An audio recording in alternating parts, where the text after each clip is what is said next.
Di episode sebelumnya, Suam menyamar untuk melamar kerja di barnya Siaha. Lalu dia ketemu seorang hantu perempuan yang meminta tolong padanya. Suam langsung ngibiri secepat mungkin dari tempat itu sambil komat kamit merapal doa. Tapi dengan cepat dia mulai berubah mengasihani si hantu. Kasian banget dia kenapa mati dengan cara sekejam itu. Kasian sekali. Ada apa Suam? Bingung tuan.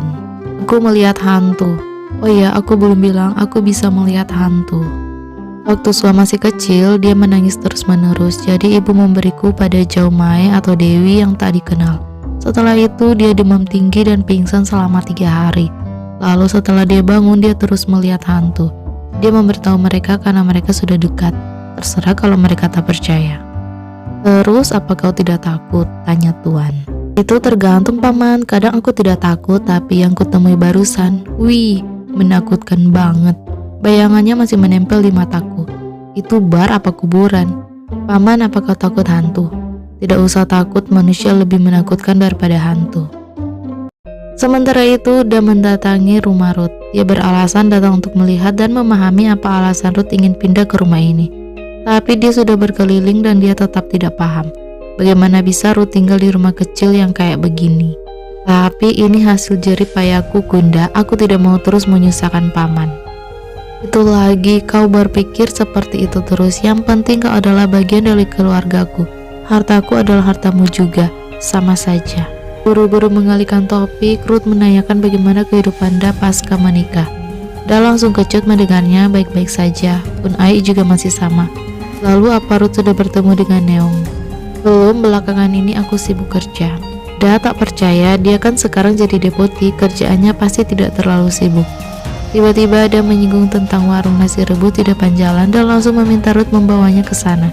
Dia beralasan kalau dia ingin sekali makan nasi rebus. Ruth usul untuk menyuruh Terak memasakkan nasi rebus untuknya saja. Warung itu panas dan kotor. Tapi Da sontak protes dan ngotot dengan manja untuk makan di warung itu. Dan Ruth seperti biasanya tak bisa menolak permintaan wanita dan terpaksa menurut tidak. Setibanya di sana, Ruth ditelepon Terak yang baru saja kembali dari rumah padat dan bingung mendapati Ruth tidak ada di rumah. Ruth kemana? Apa dia perlu menyiapkan makan malam? Tidak usah, Kunda memintaku membawanya makan nasi rebus. Dia bilang kau yang memberitahunya kalau aku sering makan di warung ini. Tapi Terak malah bingung, dia tidak pernah bilang apa-apa pada Da. Ruth sontak cemas menyadari apa maunya Da. Parahnya lagi, tepat saat itu juga Suam tiba-tiba datang bersama Ai. Gawat, dia langsung berbalik tapi malah tak melihat Da di tempatnya.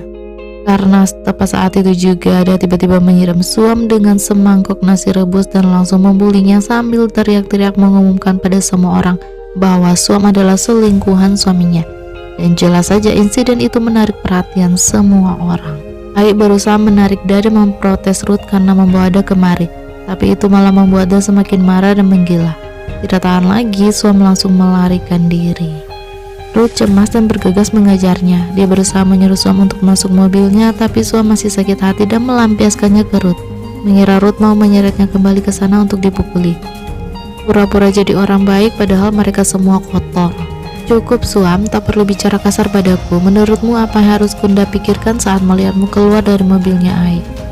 Akhirnya kau sama seperti adikmu, melihat orang lain seperti kotoran, membawa adikmu untuk mengikuti dan menarik pria. Menjijikan, jahat. Ruth berusaha memaksanya masuk mobil tapi Suam terus melawannya. Ruth heran apa Suam main kasar seperti ini waktu Ai menyuruhnya masuk mobilnya. Suam mengingatkan bahwa dia punya hutang budi pada Ai. Hutang budi, lalu beginikah caramu membayarnya? Dengan menghancurkan keluarganya tanpa perasaan. Aku tidak pernah menghancurkan keluarga siapapun. Aku tidak pernah menjual diriku pada Kun Aik. Apa hakmu menyalahkanku? Oh, apa sekarang Ruth juga sedang balas budi pada pamannya dengan cara membawa adiknya ke sana untuk menamparnya? Jika dia berkata kalau dia tidak bisa menolak adiknya karena hutang budinya pada pamannya, maka Suam pun sama. Dia tidak bisa menolak Ai karena hutang budinya pada Ai. Aku benar-benar kecewa padamu, Tanamat.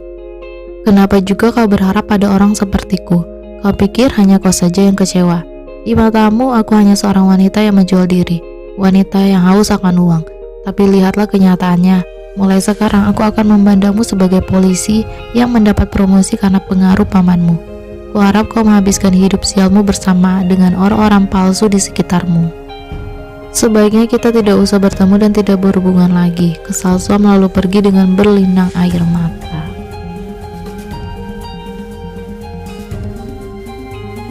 Keesokan harinya, para ibu-ibu mulai berkumpul di rumahnya Suam seperti biasa main judi. Dan Suam lagi-lagi dipaksa berjaga di luar. Suam protes, tak suka dan berusaha mengingatkan ibu bahwa melakukan bisnis semacam ini adalah dosa. Tidak bisakah ibu berhenti? Tapi ibu menolak. Kalau dia berhenti, lalu dari mana dia bisa punya uang untuk makan? Cepetan jaga di depan. Suam termenung sedih di pinggir sungai saat Suk tiba-tiba datang membawakan sebungkus minuman untuknya. Suam tinggal di rumah lagi sekarang. Bagaimana dengan ayahnya? Dia bilang apa? Belakangan ini dia punya selingkuhan Pi, makanya dia jarang pulang. Kau tidak bisa bersembunyi darinya selamanya, Suam. Heran dia, mereka kan ayah dan anak, masa Suam tidak bisa bicara dengannya? Tapi kalau dilihat dari mukanya Suam, kayaknya masalahnya dia bukan ayahnya. Tiba-tiba terdengar teriakan para ibu-ibu memanggil Lamnyai. Ketubannya pecah, Lamnyai mau melahirkan, tapi Lamnya malah jalan ke rumah sakit dengan santainya kayak cuma mau ke pasar. Dan dia baru sadar kalau dia harusnya kesakitan saat ibu-ibu lain mengingatkannya untuk kesakitan. Lamnya mendadak lemas dengan lebay dan ibu-ibu sontak menggotongnya ke rumah sakit. Di sisi lain, Neong dan Su lagi-lagi datang secara bersamaan ke kantor polisi sambil saling melempar tatapan setajam golok. Ruth hendak keluar, tapi Padet langsung menariknya kembali ke dalam sebelum kedua wanita itu sempat melihatnya. Syukurlah, Ruth benar-benar berterima kasih padanya. Padet menyarankannya untuk keluar lewat jalan belakang saja. Tapi jalan mereka malah terhalang sekumpulan polisi lain yang baru turun membawa banyak barang. Haduh. Tapi entah bagaimana Ruth berhasil juga melarikan diri dan sekarang main golf bersama pamannya. Direk heran sekaligus kagum sama Ruth. Dia deputi yang biasanya berlarian menangkap penjahat, tapi sekarang dia malah lari dari para wanita. Apa Ruth tidak menyukai siapapun? Baik Neong maupun Su sama-sama baik. Jika saja bukan karena ayahnya, Direk mungkin akan lebih setuju Ruth bersama Su. Atau Ruth lebih suka Neong. Ruth suka gadis yang lebih muda kan? Ruth geli menyangkalnya. Kurasa aku bukan pria Korea.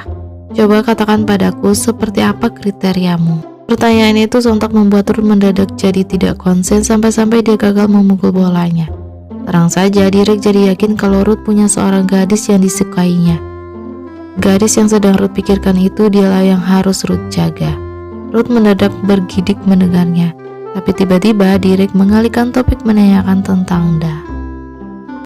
Di tempat lain, Da dan Ibu Ai sedang menunggu Ai untuk makan bersama. Da tampak sangat kesal. Ai berusaha bersikap manis dan romantis pada Da, tapi Da masih marah. Dia sengaja menyiapkan makanan pedas semua, lalu tak segan sedikit pun menyindir Ai dan ibu mertuanya. Ibu jadi kesal dan langsung pergi, tak mau ikut campur dalam urusan mereka. Da terus menghina Ai yang berhubungan dengan Suam. Ai tidak terima dan membentak Da, dan seketika itu pula Da jadi semakin menggila.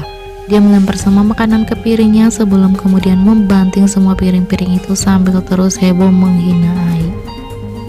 Malamnya, Padet mendapati Neong masih setia menunggu Ruth di depan kantor polisi. Ruth sudah pulang sedari tadi, ngapain Neong masih duduk di sini? Wanita duduk di tempat gelap sendirian itu berbahaya. Ini kan kantor polisi, jika tempat ini berbahaya lalu di mana aku harus duduk? Padet heran sama dia duduk seharian di sini, apa dia tidak punya pekerjaan? Malas menanggapinya, Neong santai saja menyesap kopi Starbucksnya.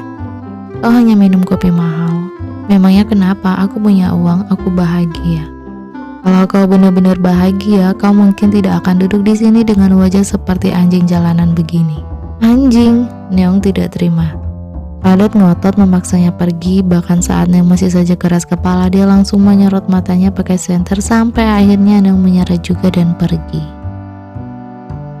Di sisi lain, Suam sekarang pindah kerja di minimarket terdekat, tapi dia tidak sadar ada seseorang yang diam-diam memotretinya lalu mengirimkan foto-foto itu ke Da. Da kesal banget melihat foto itu. Kalau tahu begini, mending dia tidak menikah. Menyebalkan. Dia ingin bercerai saja. Su tak setuju dan melarangnya bercerai. Masa Da mau membiarkan Ai bebas dan berbahagia bersama cewek itu? Kalau dia bercerai berarti dia kalah sama cewek itu dan tidak boleh kalah dari cewek itu. Su menyarankannya untuk pergi berbulan madu saja, jalan-jalan ke luar negeri, shopping sepuasnya, pilih hotel yang paling bagus, dan biarkan Ai yang membayar segalanya. Upload foto-foto yang bagus di medsos biar seluruh dunia iri sama Ada. Bukankah Ada menikah dengan Ai karena reputasi dan statusnya? Lakukanlah semua hal-hal itu, maka itu baru bisa disebut menikah demi reputasi dan status. Benar juga, Ada sontak memuji-muji kepintaran Su. Makasih banget sarannya, dia bakal langsung berubah pikiran mau mendukung Su untuk jadian sama Ruth saja daripada Ruth sama Neung. Su tersenyum manis banget padanya, tapi saat Da sedang tidak memperhatikannya, ekspresi Su langsung berubah. Tampak jelas dia tidak menyukai Da dan hanya berusaha bersabar menghadapi Da. Di sisi lain, saat Ruth tiba di rumah malam itu, dia malah mendapati Padet ada di sana. Padet sedang makan dengan santainya seolah itu rumahnya sendiri. Ruth sontak protes tak senang, tak mau makan bareng Padet. Tapi tak ada yang bisa dilakukannya, akhirnya terpaksa dia duduk dan makan bersamanya. Dia lalu mengambil sambal dan langsung suka sama rasanya. Di mana Terak beli sambal ini? Oh itu, keluargaku yang mengirimnya dari luar provinsi, ujar Padet. Kayaknya aku memberikannya padamu. Aku punya cukup sopan santun, aku tidak mau memakan makananmu saja. Ruth mendadak ilfil dan langsung menyuruh Terak menyingkirkan sambal itu. Terak tiba-tiba mengalihkan topik membahas Suam, tapi itu malah membuat Ruth menatapnya dengan tajam.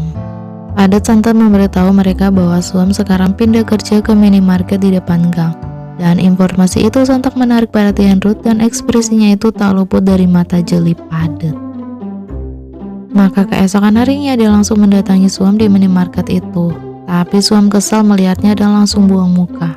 Tapi saat Ruth jalan gerak, Suam mendadak penasaran dan langsung mengikuti setiap pergerakannya. Sampai saat Ruth tiba-tiba berpaling padanya, Suam sontak memalingkan pandangannya. Ruth mencoba menanyakan bagaimana kabarnya dan apakah dia sudah sembuh. Tapi Suam terus diam mengabaikannya. Bahkan saat Ruth cuma tanya berapa jumlah yang harus dia bayar, Suam cuma menyuruhnya untuk melihat ke monitor. Ruth dengan sengaja menuju ke bagian kue. Suam jadi terpaksa harus buka suara untuk menanyakan Ruth mau roti panggang atau kukus. Sengaja tanya ini itu untuk membuat Suam bicara terus dan meminta Suam untuk memanaskan rotinya. Tapi Suam langsung sinis, dia mau dipanaskan karena dia ingin memberikannya pada adiknya buat dilempar ke wajah orang lagi. Suam, apa kita tidak bisa bicara baik-baik? Kupikir kita berdua adalah teman. Teman? Suam geli mendengarnya. Jangan jatuhkan statusmu dengan menjadi temanku, Kun. Gunakanlah waktumu untuk memikirkan perasaan adikmu. Apa yang akan dia pikirkan jika dia tahu kalau kau berteman dengan selingkuhan suaminya? Baiklah, maka mulai sekarang dan seterusnya kita tidak saling mengenal. Ruth langsung membanting uangnya, memberikan belanjaannya ke seorang pemulung sampah lalu pergi dengan kesal. Dalam perjalanan pulang malam harinya, Suam mendadak dihadang preman suruhannya Da yang mengancamnya dengan sebilah pisau. Dia bukan mau merampok Suam, melainkan membawa pesan peringatan dari Da. Berhentilah mengganggu suami orang. Di tempat lain, Ai ingin membicarakan masalah di antara mereka, tapi dia dengan cepat menyela dan dengan manja menuntut untuk bulan madu entah ke Perancis atau Italia. Ai sampai heran sama dia sudah tidak marah. Masih sedikit, aku istrimu, wajar kalau aku marah, tapi sekarang aku ingin bulan madu. Aku ingin kita sendirian. Aku ingin memberikan hukuman untukmu dengan menyewa hotel yang paling mahal dan membeli apapun yang ku mau. Dan di malam hari aku akan memberimu hukuman sekali lagi. Ai jadi senang dan langsung mendekat, tapi dia langsung mendorongnya. Tidak sekarang, dia masih marah sekarang. Jadi Ai dilarang menyentuhnya malam ini. Jika Ai benar-benar menginginkannya, maka Ai harus membayarnya dengan perjalanan bulan madu dulu. Keesokan harinya di kantor polisi, Padet diberitahu para sasan tentang Suam yang diancam orang. Dia dituduh sebagai selingkuhan orang. Mereka tahu siapa yang mengancamnya, tapi mereka tidak bisa menuntutnya, makanya mereka frustasi. Ruth yang diam-diam mendengarkan itu langsung pergi menemui Da untuk menanyakan hal itu. Da mengakuinya itu karena Suam masih saja belum berhenti mengganggu suaminya. Ruth berusaha mengingatkan bahwa perbuatannya itu melanggar hukum.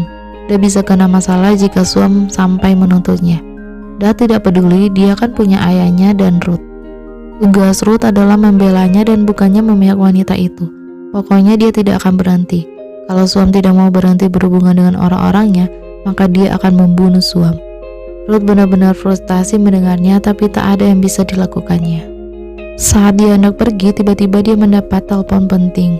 Ruth pun bergegas ke TKP. Ternyata mereka menemukan mayatnya Belle yang hanyut di sungai sekitar tempat tinggalnya Suam. Dua anak kecil yang waktu itu sedang bermain-main tak sengaja menemukannya. Awalnya mereka hanya melihat ada robot di atas tumbuhan yang mengambang di sungai. Mereka sama sekali tidak menyadari yang ada di antara tumbuhan itu adalah mayat, dan mereka santai saja mengambil tongkat untuk mengambil robotnya. Tapi saat nenek mereka datang, nenek langsung bisa melihat yang mengambang itu mayat. Di sisi lain, Suam hendak pulang saat rekannya memberitahunya tentang kabar penemuan mayat itu. Saat dia makan siang, berita di TV mulai menyiarkan penemuan mayat itu. Identitas korban adalah Belle Nangsamut. Suam merasa familiar saat melihat fotonya, tapi dia tak sempat memikirkan lebih jauh karena teleponnya tiba-tiba berbunyi dari Ai lagi. Suam berniat mengabaikannya, tapi telepon itu terus berbunyi. Suam seperti biasanya tak enak hati sama Ai dan akhirnya mengangkatnya juga. Ai berkata kalau dia akan pergi selama beberapa hari, jadi dia ingin bertemu Suam sebelum pergi hari ini. Suam setuju untuk menemuinya, berniat untuk mengakhiri segalanya hari ini. Tapi setibanya di rumah, dia malah mendapati rumah mereka diserbu sekumpulan preman yang mengacak-acak rumah mereka.